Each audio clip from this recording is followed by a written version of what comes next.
Bonjour, donc je représente le mouvement Utopia et nous sommes avec Emmaüs International, organisation effectivement internationale, plus France Liberté, pour promouvoir l'idée de la liberté de circulation et d'installation, quel que soit effectivement le pays.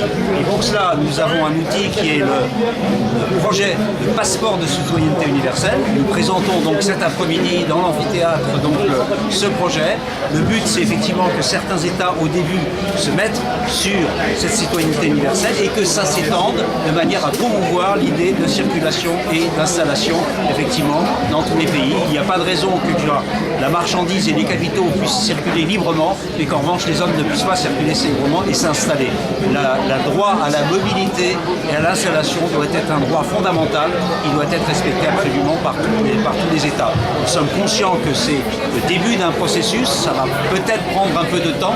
Beaucoup d'États sont très réticents. Quand même. C'est un peu utopique au départ, mais il y a beaucoup d'utopies qui sont devenues des réalités. Oui. Simplement, il faut être patient.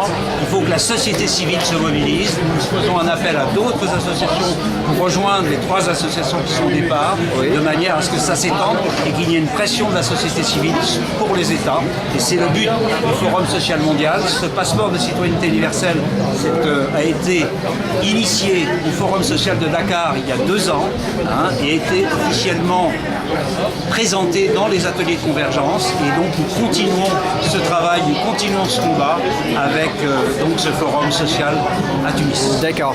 Et à la fin, un petit mot pour la Tunisie en fait, et c'est pour le peuple tunisien en fait. Ah, pour le peuple tunisien, eh bien, on a suivi bien sûr de près en France, vous savez, connaissez la proximité qu'on a avec le peuple tunisien. On suit bien sûr et on essaye de soutenir tous ces mouvements démocratiques effectivement qui se passent en Tunisie et on vous souhaite effectivement de bien continuer sur ce chemin-là. Merci monsieur.